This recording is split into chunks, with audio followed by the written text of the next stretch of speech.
better go.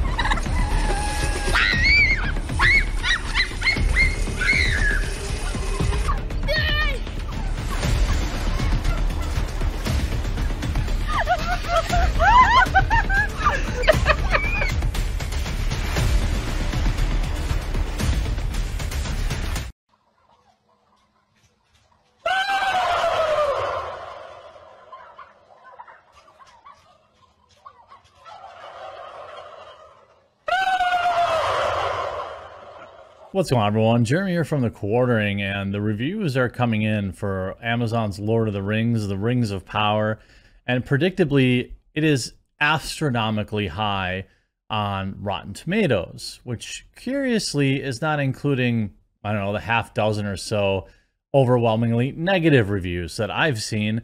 So it's pretty suspicious. Now, I'm going to give this show a try. But a lot of people that I trust in terms of movie reviews and television reviews who have actually seen the show, they're not super pumped up about it, which is concerning.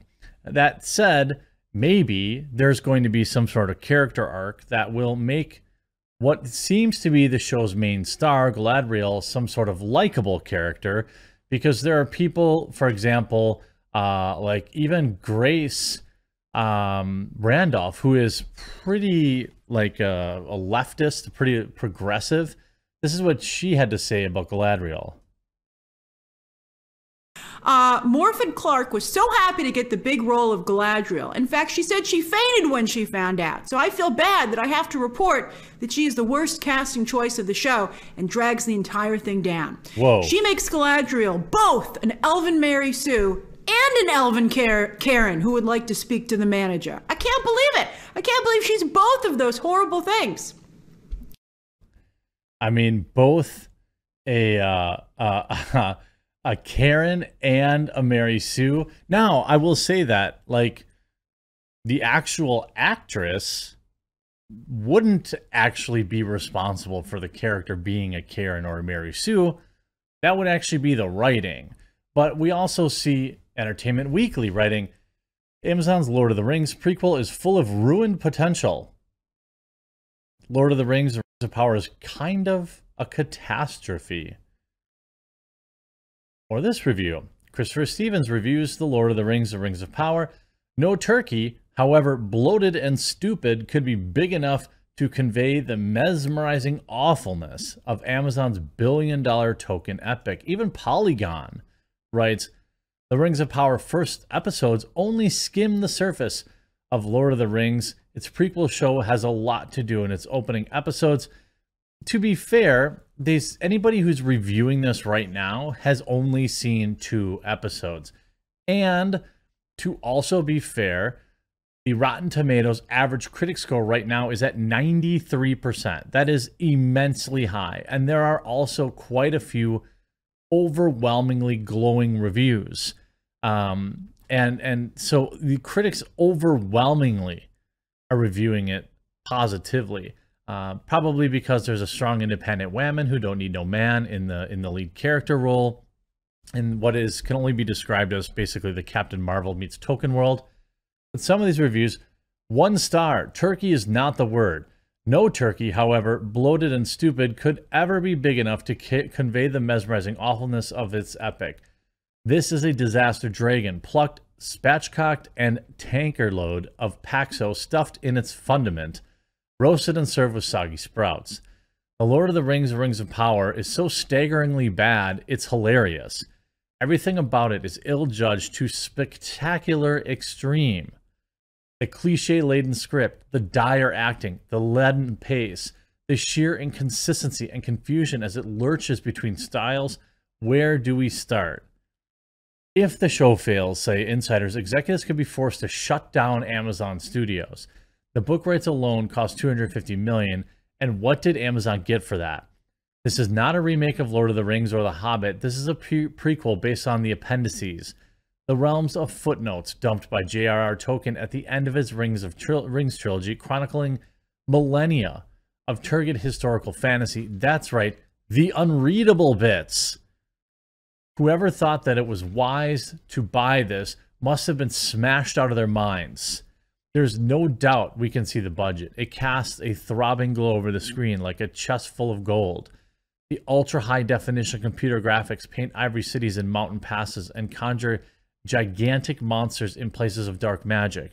But magnificent visuals are meaningless if nobody knows who the audience is even meant to be. And if it's impossible to guess whether the Rings of Power is meant for children or hardcore fans or for general viewers, because it fails literally all of them. One fight sequence features elf Princess Galadriel in acrobatic action against an angry troll who pops up off stage like an adversary in Dungeons & Dragons board game. Galadriel, played by Morfydd Clark, cartwheels and whirls her enchanted sword before dispatching the giant fiend with a bloodless blow. It's highly stylized like Japanese manga cartoon. Yeah, but an episode later, the healer Bronwyn and her son fight an orc, and this time it's as brutal as anything in the Game of Thrones. They stab its spirit, run it through, hang it, and finally saw through. I won't go through all that. The tale flies back to the Harfoots, prehistoric hobbits that wear garlands of acorns and dress in rags, as though they've escaped from a set of Worzel's Gummidge.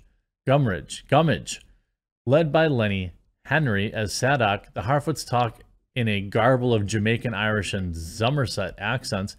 They're lovable and funny in a slapstick way. Poppy Proudfellow trips on an expedition to scrump blackberries and falls flat in a puddle. Even when her muddy face to the camera, like Oliver, she sighs, enchanting. Harfootland is cute until old Mr. Brandyfoot slips and snaps his leg with a crack that would make even the casualty wince.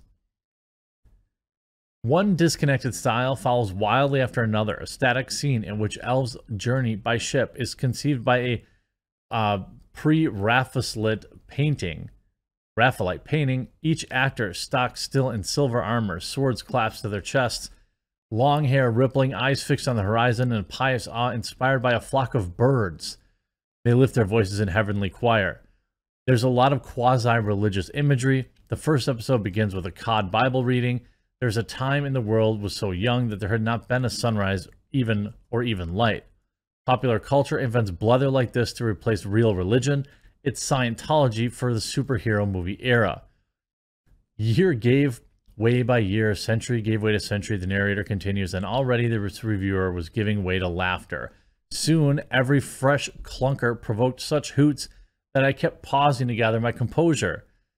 It was said that the wine of victory is sweetest for those whose bitter trials it is in fermented, says Elf Elrond, and to Galadriel, and I'm off again. But if a whisper of a rumor of the threat you perceive true, he goes on, until I'm weeping with laughter. So essentially roasting the dialogue. And, you know, I don't want to get into like too many spoilers here. But I mean, here's the EW's review. The Lord of the Rings of Power review. Amazon's prequel is kind of a catastrophe. There are ways to do a prequel, and Lord of the Rings of Power does them all wrong. It takes 6 or 7 things everyone remembers from the famous movie trilogy, adds a water tank, makes nobody fun, teases mysteries that aren't mysteries, and sends the best character on a pointless detour. The latter is Uber Elf Galadriel, who spends the premiere telling people to worry about Sauron. In response, people tell her not to worry about Sauron. That's 1 hour down, 7 to go this season. Sound like $1 billion yet? J.R.R. Tolkien imagined Galadriel as an immortal who leaves a sun-swept garden paradise because she yearns to see the wide unguarded lands of Middle-earth to rule their realm at her own will. Cate Blanchett played her in Peter Jackson's movies as a Vulcan witch for justice.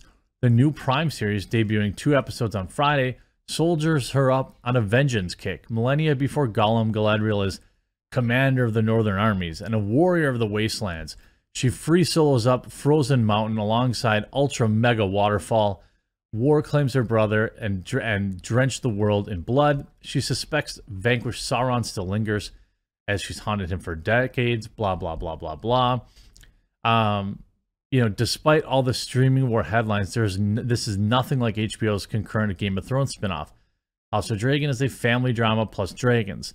The 2 Rings of Power episodes I've seen feel more like an 8-hour Infinity War, with disparate goods coalescing towards a big bad. There's one thread that feels that new concerns Arendir and Bronwyn star-crossed in a disputed land. I don't think Tolkien intended his elves to seem a tad fascist, and Jackson didn't worry about casting an ensemble of white British guys and white American talking British. Rings of Power casually diversifies its fictional races, a casting decision that's thankfully normal in contemporary fantasy, but unlike, say, House of Dragon, this series also briefly takes fantasy world racism seriously.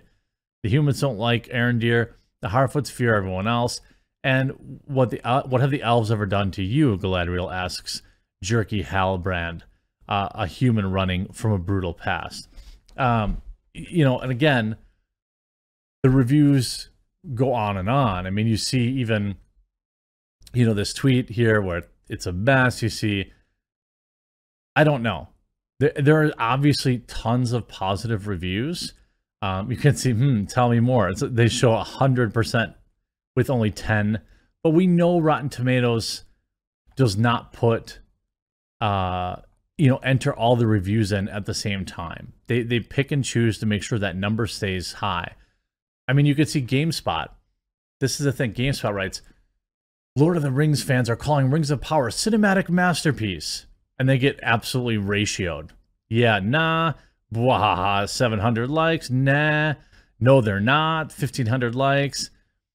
They aren't allowed to leave the fan prisons until they do.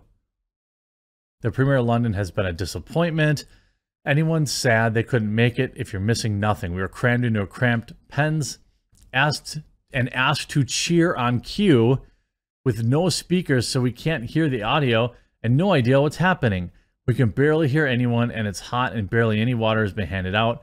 We aren't allowed to leave or we would be able to watch the entire screening. Several people have just sat down near the back of our pen where the cameras can't see them. We've been trapped here for 2.5 hours now. It's starting to rain.